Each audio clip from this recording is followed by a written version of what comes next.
Welcome to the Successful Athletes Podcast, the podcast where we interview athletes that have done something exceptional that we can all learn from on the bike, and in this case, in triathlon. And we have a special guest with us, a return guest on the podcast, Norman Banick from Germany. How you doing, Norman?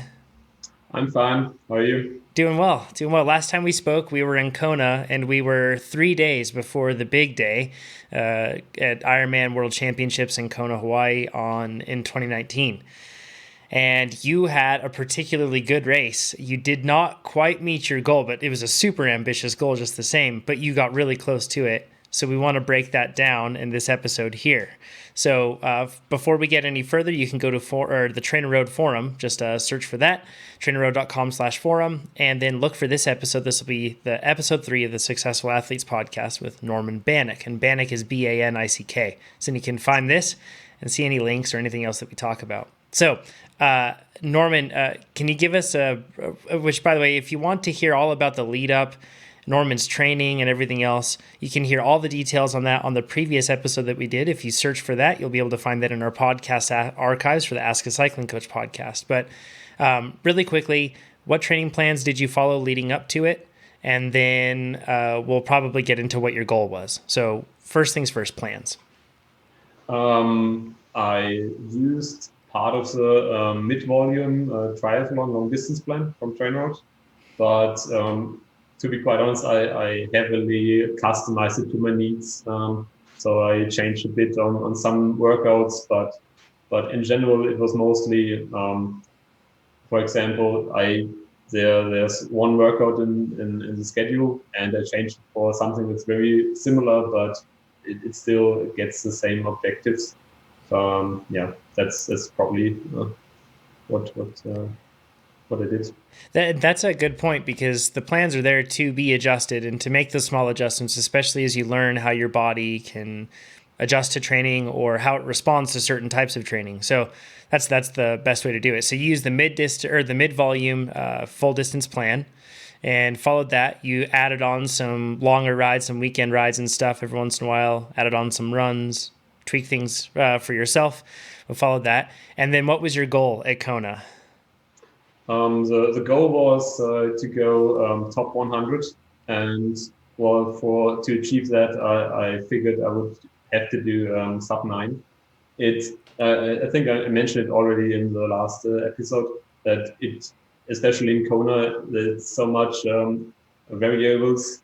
For example, the weather and the wind, and also, but usually if you go sub 9, then you can be sure to be in the top 100. Mm-hmm. That was the goal. And you had raced Kona prior to that, and I think that you got a 9:48, I believe, was your time that you had? 9:41. Yeah, 9:41.28. Yeah, exactly. So you had raced it 2 years prior, and then what's your Ironman PR for people to give them a point of reference? That's 8:37. Super fast. And where was that? That was in France in 2018. Awesome. Okay, so that sets the scene for the race. So we talked all about the plan that you had, like in the morning, you were going to eat some toast and then go forward. I think maybe some oatmeal, something like that. But let's talk about the race itself, and let's start with the swim, or I guess race morning. Did everything go according to plan leading up to the race on race morning, or had something changed? Well, it went a lot better, the preparation than last time, because last time in 2017, we figured that we don't need a car to get to the start. We could just get a taxi. That was a horrible mistake, because obviously we can't get a taxi on race day morning. So we asked someone on the street to pick us up, and it was just terrible. And this time we had a car, so that was way better. And obviously, because we were there the years before, we knew where to park, and so that wasn't that much problems in general. But other than that, you're obviously always really nervous, and you check everything twice or even more, like tire pressure and all this kind of stuff. And if this chain is on the right gear, but yeah, other than that, it worked kind of well. It was a little bit different because this time in Kona they had wave starts for the first time. That was a little bit different, but for example, you could only go into the water, I think it was 5 minutes before or so. I'm not quite sure, but basically, when I got into the water and you have to swim for like 200 meters to get to the actual start line, I was I had some problem with my goggles, the swim goggles. So I basically arrived like 10 seconds before the start at the actual start line, and I was a little bit stressful, but I mean, that's nothing compared to the stress if you think that you won't even get to the start because you have no car. So Yeah. that's horrible. No doubt. So did the wave start allow more room and less crowding in the group, or was it still really crowded? No, no, compared to the years ago, it was way better. I mean, it's still really crowded because everyone is such a good swimmer. But it's still way better than it was before, definitely. So you improved your swim time by I think almost 4 minutes this time versus the previous. What did you do differently this time to make yourself faster? Well, I got this kind of swim skin, which has this special surface, this kind of Teflon surface or so. I'm not quite sure what it is actually. Basically, apparently it's faster in the water, and from the test I tried in the pool, actually those 4 minutes are probably just down to the swim skin. So Wow. that's mostly that, I guess. But yeah, other than that, it was the first time I actually tried it for a long distance. So I was pretty much shaping under the arms. So that was quite annoying as well. It's probably it's something to figure out before better. Yeah. Was that the first time you had tried that in a race environment? Yeah, it was first time in the race. I tried it a few times at home, but it's apparently it's still different with in race conditions. I don't know what actually happened, but yeah. Yeah. So your swim time was 59:43, which is so sub-hour swim, and you aren't particularly you don't focus on the swim, you don't do much swim training relatively speaking. You spend more time on the bike and then running as well. But was the swim, did it go as you expected, and did you learn anything throughout that process, or did anything from the swim impact later on? Yeah, definitely. I would say, as I mentioned, the swim skin, that was definitely a problem because, like on the last third of the swim, it hurt pretty much with every stroke. That Oh. was not that good. And but other than that, I'm not quite sure if there would be more learnings from it. I don't know, but I mean, it really hurt in the swim, so yeah, that's not so good. And I assume that hurt you later on throughout the rest of the race too. Mm, Actually, not. You're so pumped up with testosterone, I guess. But in the days after that, actually, I have a picture of myself after the race, and it was almost bloody under the arms, Oh. and I didn't really notice it during the race because you're so pumped up and uh, yeah, focusing on all the other stuff. But after that, it was, oh man, this looks horrible. Like someone, I don't know, strangled me or so. Oh no, that's terrible. If you have that Yeah. picture, we should put it in the forum. I bet people would Probably like to not. see it. Probably not. Okay, sounds good. In the swim, going through that whole process, or actually coming out of the swim, let's just go straight into T1. Did T1 go as expected? Your gear was in the right place? Everything go fine in transition?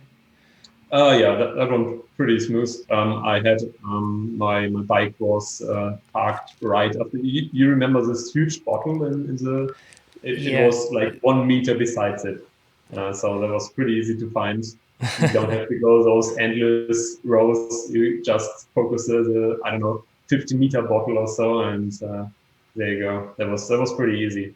So But that's the large like nose cone bottle that you have on your giant Trinity, correct? no, no, no. I mean, that was from the sponsors. It was this Oh, that's right. rated bottle. I don't know what kind of brand it was, Hmm. but if you see pictures of the transition, you can see this. I don't know. It's really like 10 meters high or so, Mm-hmm. and so that was pretty easy to find.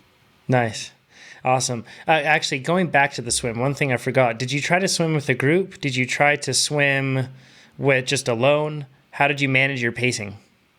Um, well, with so many athletes, there was always some kind of group. I don't really remember that there was some time where I was completely alone. Sometimes I drifted to the side a bit, um, but other than that, there was always people around. I mean, like this 1 hour mark is there are so many athletes around, so probably if you go way slower or if you go way faster, then you have to check for groups. But in my area, it's pretty comfortable. So was it crowded coming out of the water then? You were with a lot of other athletes? Yeah, it was definitely crowded, but well, because of the wave starts, the biking was still pretty fair. I mean, I had the impression if you want to go like totally draft legal, then you could actually do that. Maybe not on the first climb to the first turnaround, but other than that, after that, it was if you wanted to go within the rules, and it wasn't a problem. So Huh. nothing like compared to the years before where they were like I don't know, it looked like the Tour de France. Well, if they had time trial bikes. Yeah. Right. So a nerdy detail, but you mentioned making sure that your bike was in the right gear when you started. And the reason that's important at Kona is because you start right up a hill, first thing. Did you start in your little ring or did you start in your big ring? Because I saw both from different athletes. I think I went with the small ring, and I mean sometimes it's a bit dangerous, because the chain can fall off. But I don't know. Otherwise, you have to probably switch right after you equipped in. So Mm-hmm. that was better for me, and it's pretty steep. I mean, if you It don't want is. to push, I don't know, crazy numbers of watts with a ridiculously low cadence, and yeah. Yeah, basically right out of the gate, you'd have the opportunity to put down 700 watts or something like that without Yeah. much difficulty at all, just because it's that steep, and that would be starting off on the wrong foot. I mean, looking at your max power for the day on the bike, the max power that you hit was 467. And it looked like that was just at the turnaround point, basically. Right when you turned around at Hawi, you just had a quick little spot, and then after that, you settled right in.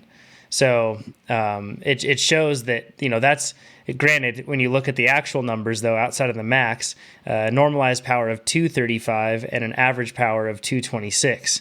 So pretty close, pretty tightly spaced considering the wind and everything else.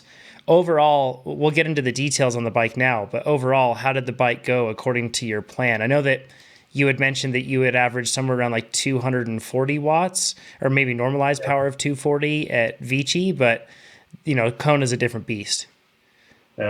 Also, I was pretty much completely hammered on the last I don't know hour or so. So when I always looked on when I looked on the bike computer, I was like, oh damn, it's so low. And but there's not much you can do. On the last part, it felt like I was freewheeling like half of the time. Obviously, it wasn't really like that, but still, the last part felt pretty horrible.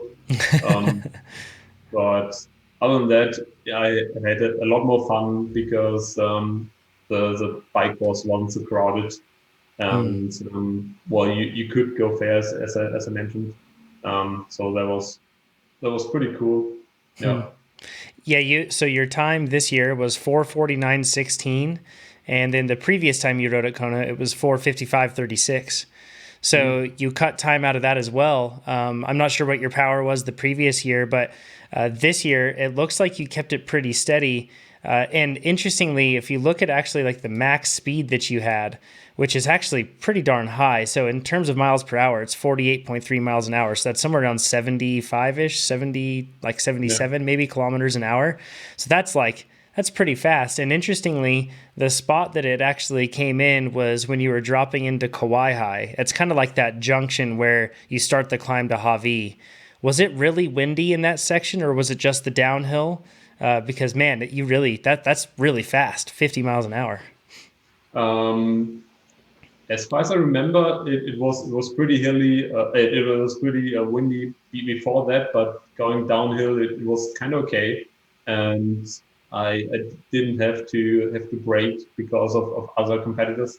So yeah, there was pretty much a lot of space, and you could go really low and fast.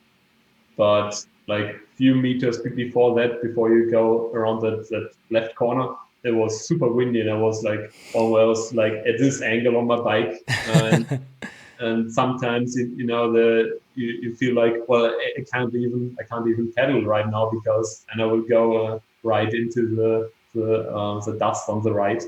But it really depends.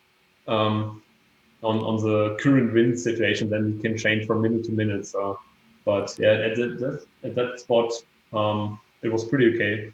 So otherwise, I wouldn't have that speed. Yeah. How did you manage your pacing with the wind? Did you stick to a power target, or were you trying to hold a speed throughout the windy sections and hills? No, no, I definitely went for power targets. It's usually, I mean, you probably know best bike split as well. And it's usually when you have headwind, you go a little bit up with the wattage, and also when you go uphill. And I mean, I don't have the exact numbers on my computer, but it's just like 10% more or so on headwind, and yeah, like that.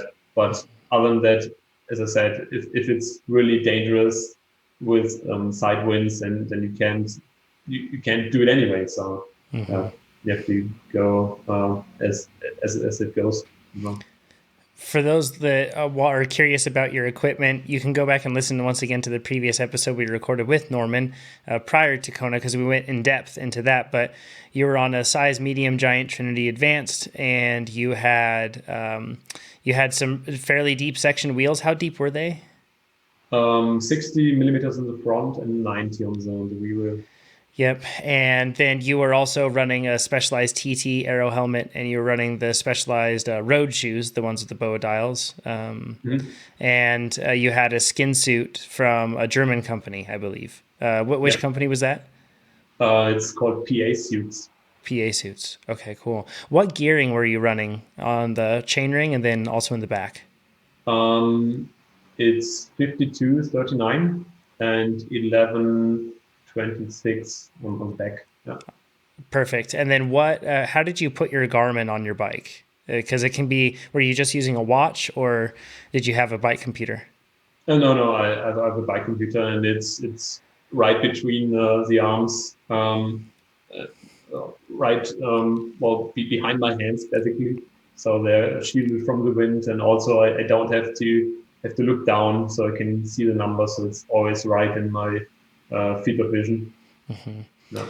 And you have a fairly low ham position compared to many athletes. Not dramatically low, but fairly lower. And we went into details on that, but that was just you making adjustments to see what you felt like you still had control, but then still felt reasonably fast for an amount of power. So you can check out Norman's bike and everything else. We have all the details there on that previous podcast episode. You can check that out.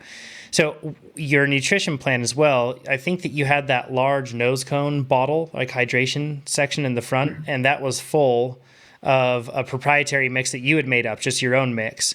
What was Yep. that nutrition mix, and how did that go according to from your plan to your actual nutrition strategy? Oh, it went completely as planned.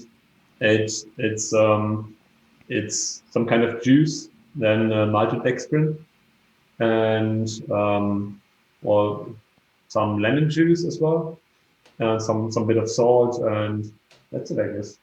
I think so. I actually posted the link to the recipe on the forums. If you look up the thread back then, there was some kind of, if you want that amount of carbohydrates for that amount of time, then you mix it up like that. It's some kind of Excel table. Uh, Awesome. but I think I mixed it up for like 90 carbohydrates grams per hour, and it went pretty well. I think I drank almost everything of it, so there wasn't a lot of it left, and I used it for several races already. Um, the France, my PRs as well, and like several middle distance races, and I feel that I'm quite used to it. Obviously, I use it in for training as well. Sometimes when they're tough workouts, you need the carbohydrates. So yeah, it's quite good tested for me and works pretty well. Yeah, and your gut handled it. You didn't get sick or anything from it, right? No, no. That's awesome. I mean, on the bike, it's usually not much of a problem anyway because well, you're you're not running basically. But when you're running, it's sometimes it can be a bit tricky. But yeah, on the bike, it's usually never a problem. So that was probably somewhere around 1,900 calories you took in for throughout the course of the bike, at least through the mix, and that was a 2-to-1 glucose to fructose ratio, roughly, right? Yeah. Yeah. Mm-hmm. Okay, cool. Did you take in any sort of neutral aid at any point, or did you have special needs bags that you picked up at all on the bike? I had a special needs bag, but I figured if I need more from the energy gel, I just place another bottle of it, and I could refill on the bike, but I didn't really need it, so I left it in the bag. I mean, sometimes I grabbed a bottle of Coke, Coca-Cola, and but it's mostly just for the taste. But other than that, it's just water. So when did you decide to deviate from the 240-watt plan? Like, did you just feel like, I don't know if I can hold it, so you just stuck low from the beginning? Or did you try to hold it and then you relented and just rode where you could? How did that decision Yeah, process go out? it was definitely the second. I started feeling pretty well, but that's usually how it goes, I guess, during an Ironman. And after a while, it was well, probably like 230 kilometers or so. Then I was pretty much hammered, and well, I mean, how it usually is, you just can't push it anymore, and the legs are hurting, and you think you still have to run a marathon.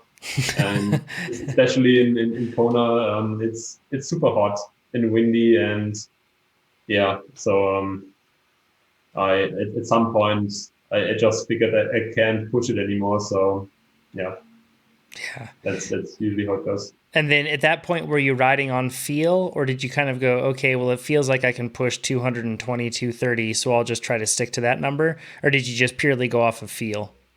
No, no, it was I just tried to lower it a bit and well looked at how it feels. If it feels like I could sustain that for the rest of the ride, and yeah, I mean Awesome. usually if you do long rides and sometimes you have a bad day, then I mean you develop the kind of feeling for your legs, and I can't even really explain it. Just I mean, it's still you see the numbers and you try to be consistent with the number, but yeah. So it's I guess a little bit of both, but it's not like at one point I go for I don't know 10 minutes 300 watts and at the other I'm freewheeling.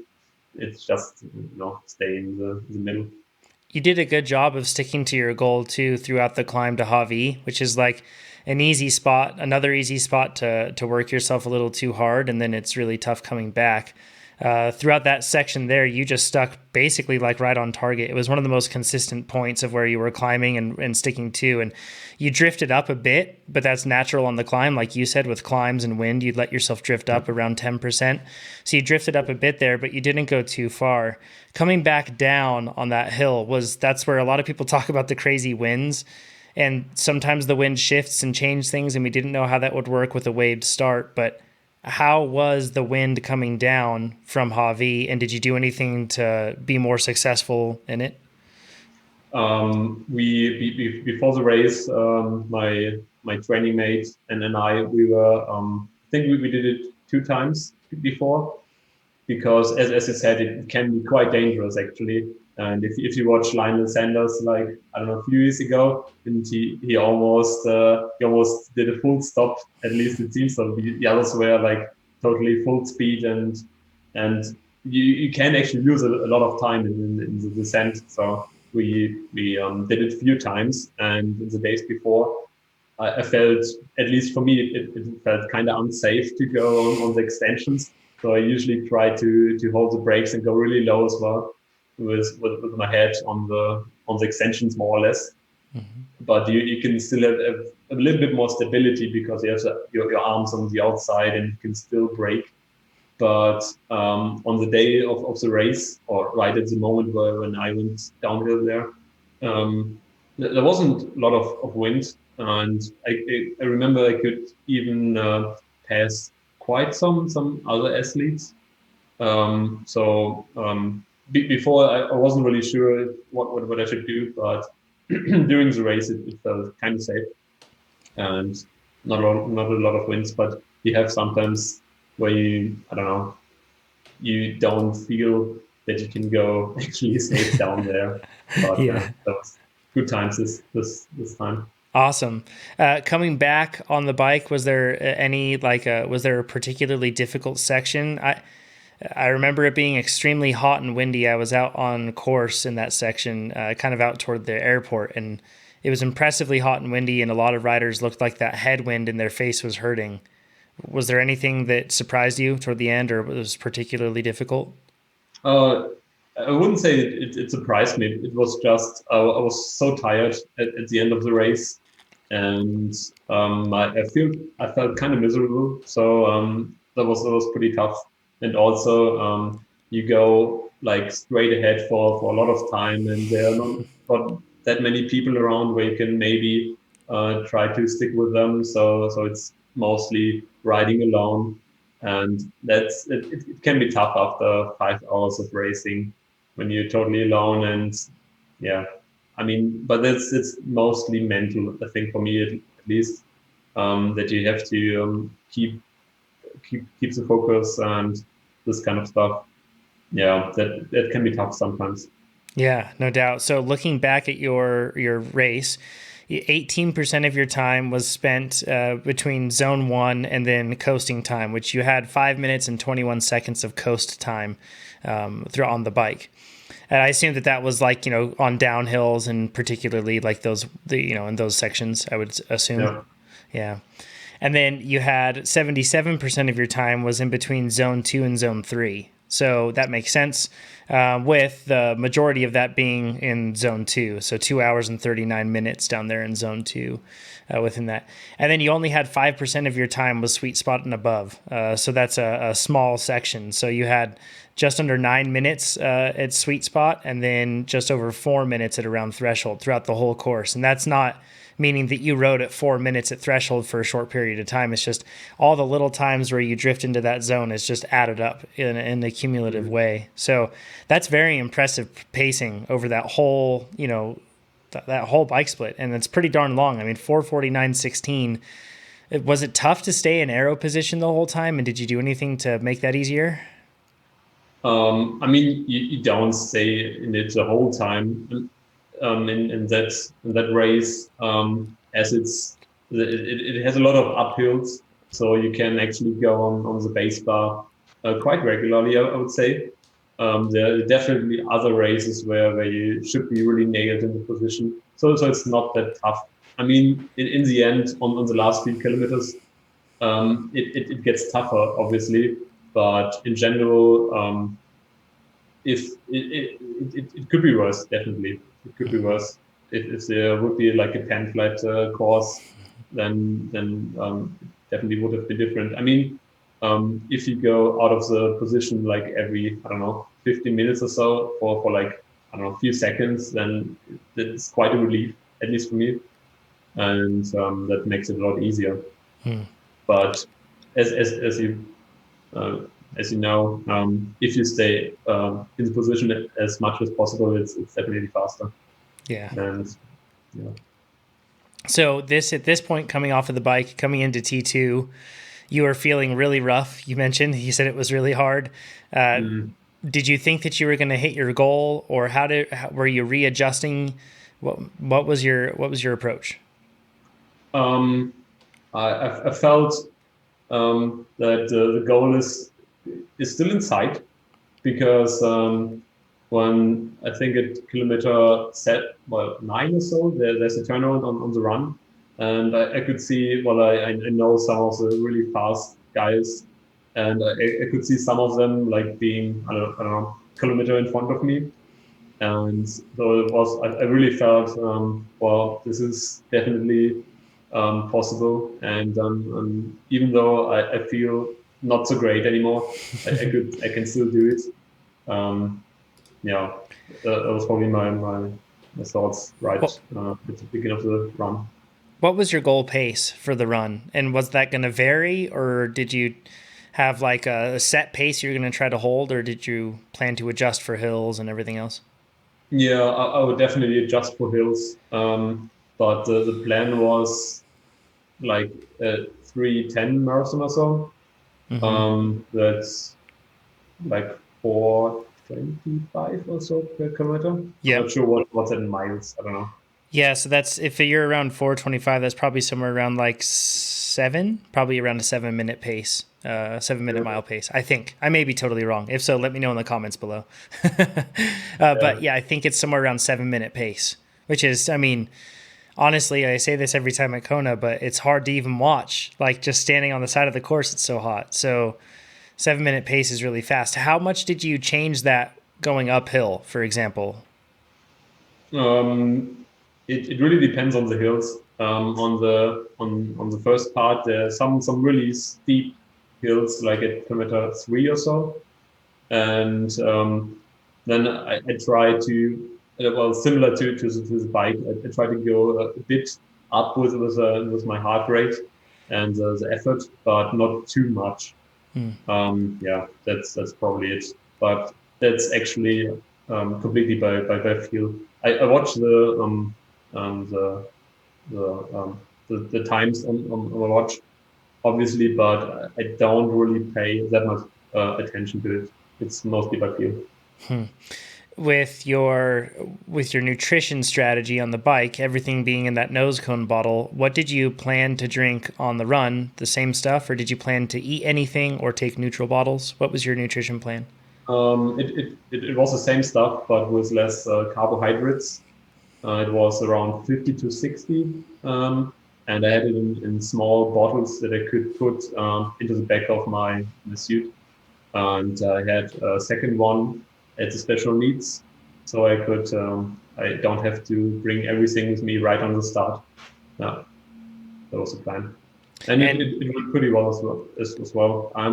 As I said, my gut is kind of used to it. Sometimes you have to adjust a bit because, especially like in Kona, it's really hot, and you try to drink maybe a bit more, but then again, you have too much carbohydrates in your stomach, and it's it's kind of hard to handle sometimes to balance it out between the thirst and the need for energy. So it's a bit, yeah, well, sometimes it works better than other times.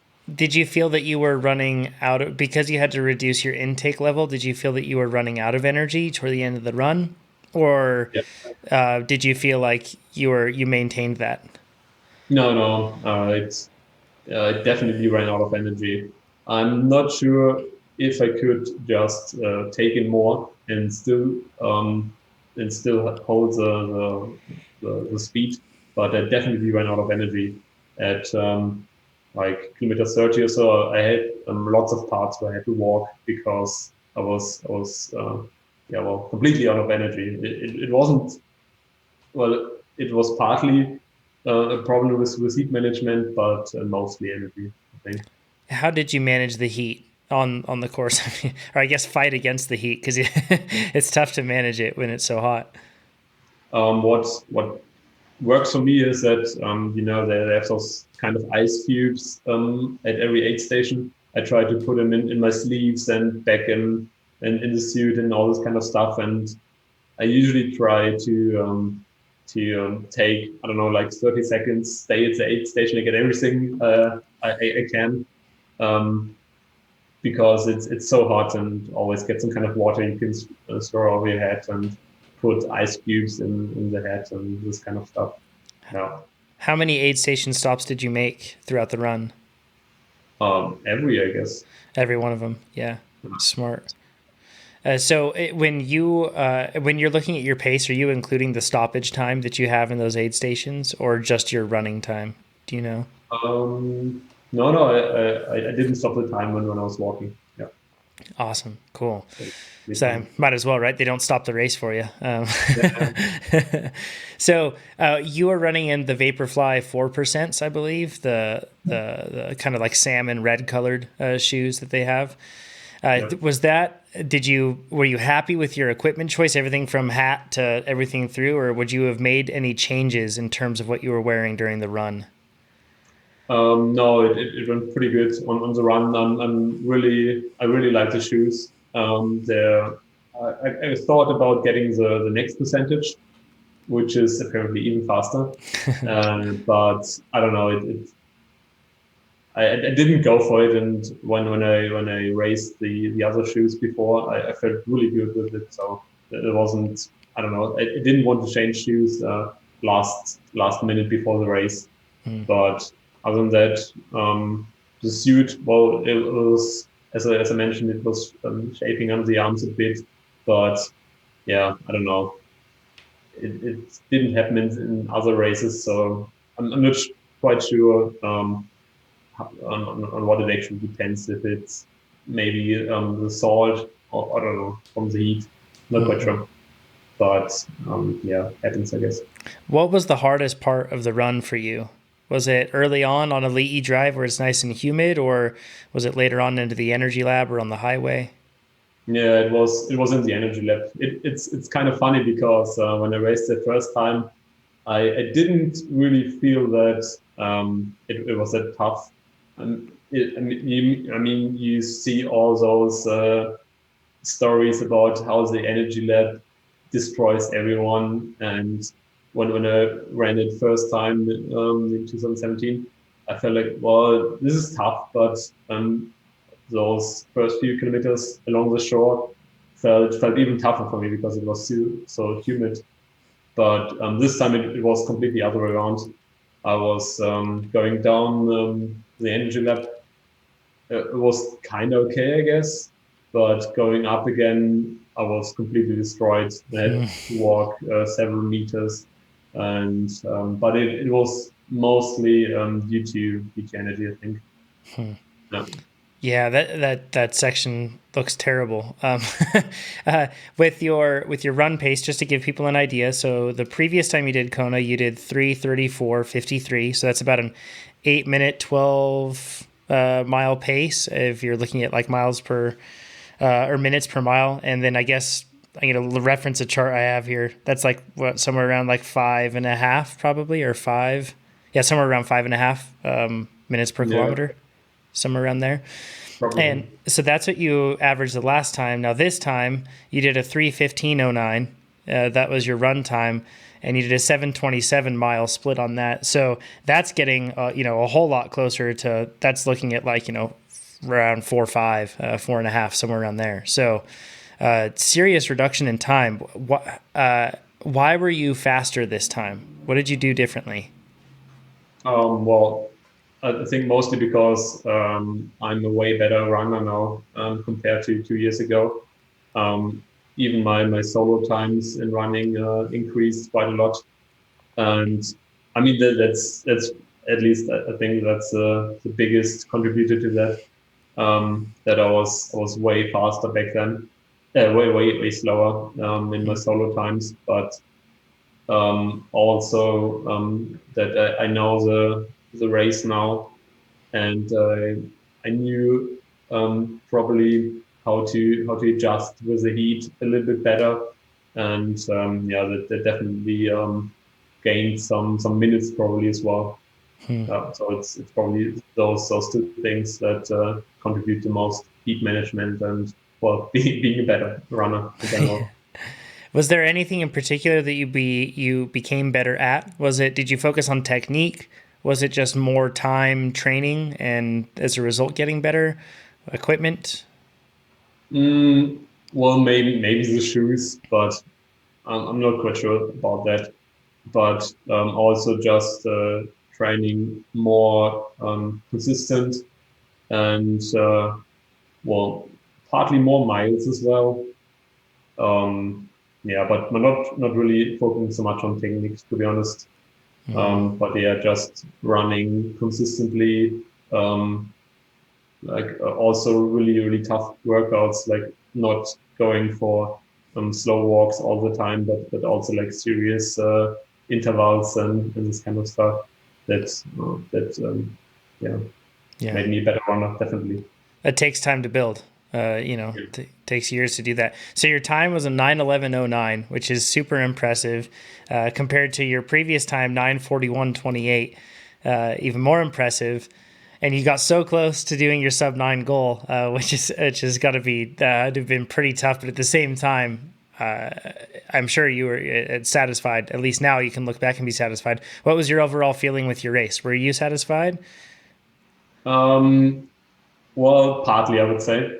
I mean, I totally wanted to do the top 100, and well, because two competitors were disqualified by now. I'm like 202nd now, I think. Yeah, you should be because you were 105th before overall. Then So 83. so So close. three guys got caught because of doping, I think, Uh-huh. or got disqualified for other reasons. I'm not. Yeah, I stepped up even one Ah. spot, but it's still not the top 100. That kind of annoys me. But other than that, I mean, I'm from Central Europe, so I'm not really used to those crazy temperatures and humidity.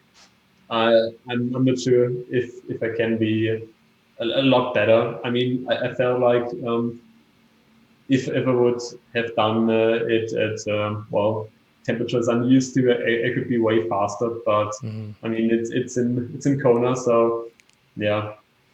You mentioned that you did some heat training with going into an extremely hot bath post training and doing that a few times per week leading up to it. Did you feel that you were more adapted to the heat on race day? Because the temperature conditions were actually really similar from 2017 to 2019. But did you feel that you were more adapted to the heat? Yeah, definitely. I would totally say so. As you mentioned, I did this first. I did a workout, and after that, I went into a hot bath.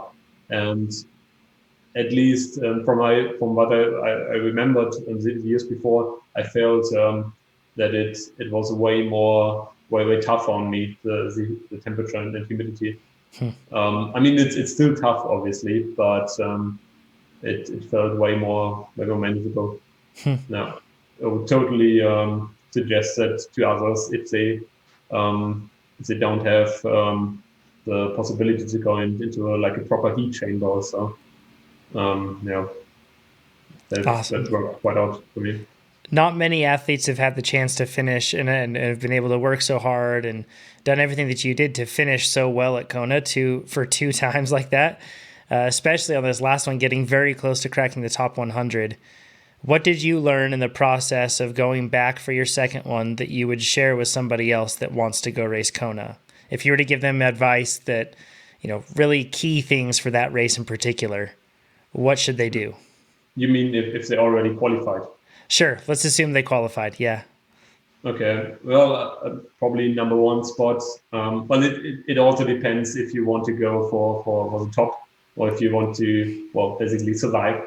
I mean, that's two different goals. But in general, if you have the time to do the heat adaptation, that was totally worth it. And I mean, it doesn't even cost any money. You just put in lots of hot water into the test tube, and I mean, it takes like maybe 20 minutes or so. But other than that, it's really cheap, and at least for me, that was a huge benefit. Um, that is probably one big point. Also, I would say if you're from Europe or from, I don't know, Australia or so, and you have a huge time zone difference, if you go probably more than 7 days before to Kona. That's a huge benefit as well, because for the first time in 2017, we went there like 6 days before or so, and that felt really tough as well. Basically, we were getting up at, I don't know, 4 a.m. in the morning almost every day except the day before the race, because of the jet lag and this kind of stuff. And yeah, so if you come there early, well, obviously that's probably not so easy to do for most of the people because of holidays, and yeah, and it's expensive, obviously.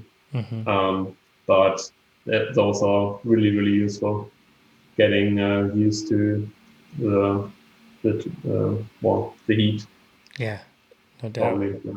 Also, you can reckon the course, which is kind of useful as well. I mean, it's not so difficult in like steering or so, because you're just going straight ahead for like 4 to 5 hours, or like, I don't know, 6 hours. Yeah. But still, sometimes you get the feeling for the wind, um, where you should uh, pay some attention. Yeah. Yeah, no doubt. Well, thanks, Norman. This is awesome. Hopefully, people still have additional questions and they can jump into the forum and ask you. And there will be a specific thread for this. This is episode 3 of the Successful Athletes podcast. And if you want to come on the Successful Athletes podcast, you should let me know too. You can just jump on and email me. It's jonathan@trainerroad.com. If you have a story where you feel like you've been particularly successful, doesn't have to be a race win. Could be something even tangentially related to results. But if you feel like it's an improvement or something that's been you've been successful in, then let me know, because it'd be fun to have you on the podcast here. Norman, this has been awesome. And can people, I guess they'll catch up with you on the forum. That's probably the best place to find you, get in touch with you. Yeah, definitely. I'm usually quite an avid forum reader, because there's so much really useful stuff out there. So yeah, I should be quite reachable there. Yeah. Awesome. Perfect. Well, thanks so much, everybody. And we will talk to you on the next episode. See you then. Bye.